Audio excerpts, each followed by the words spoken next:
Setia dan sempurna melaksanakan tugas kewajiban. Kasus Jaksa Pinangki di skandal Joko Chandra tengah ditangani oleh Kejaksaan. Kasus tersebut diduga melibatkan pihak lain di dalam tubuh Kejagung. Meski Kejagung mengatakan proses kasus Jaksa Pinangki berjalan transparan, namun publik masih tetap skeptis.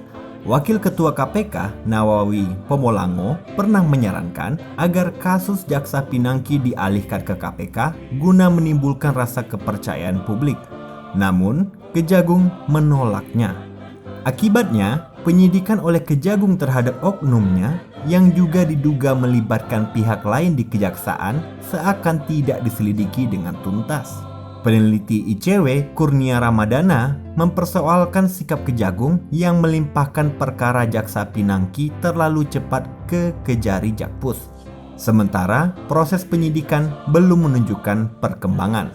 Sehingga dapat disimpulkan, keengganan Kejagung menyerahkan perkara Pinangki ke KPK berpotensi menyebabkan Kejagung tidak transparan dalam mengusut oknum jajarannya. Jika dalam kasus Pinangki, Kejagung enggan berkolaborasi dengan lembaga penegak hukum lain, bagaimana jika mereka diberi kekuasaan yang lebih luas dalam penyidikan? Itulah yang terjadi apabila draft RUU Kejaksaan untuk merevisi UU Kejaksaan nomor 16 2004 disetujui DPR. Salah satu perubahannya dikatakan dalam pasal 1 RUU Kejaksaan menambah wewenang jaksa sehingga jaksa dapat bertindak dalam fungsi penyelidikan dan penyidikan. Selain itu, ada pula perubahan di pasal 30 dalam RUU Kejaksaan yang berbunyi, kejaksaan dapat melakukan penyidikan lanjutan guna melengkapi berkas perkara tertentu.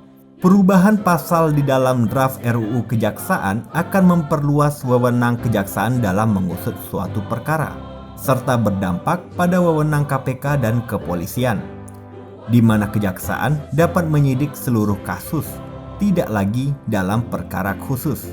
Pakar hukum pidana UII Yogyakarta, Muzakir, menyebut RUU Kejaksaan seperti kembali lagi ke hukum di masa kolonial Belanda. Sebab RUU Kejaksaan memuat pasal yang memberi kewenangan penyelidikan dan penyidikan kepada jaksa.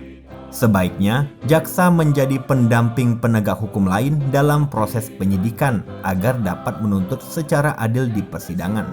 Harus ditekankan bahwa perubahan di RUU Kejaksaan bukan berarti kejaksaan boleh diberikan kewenangan yang berlebih dibandingkan lembaga penegak hukum lainnya.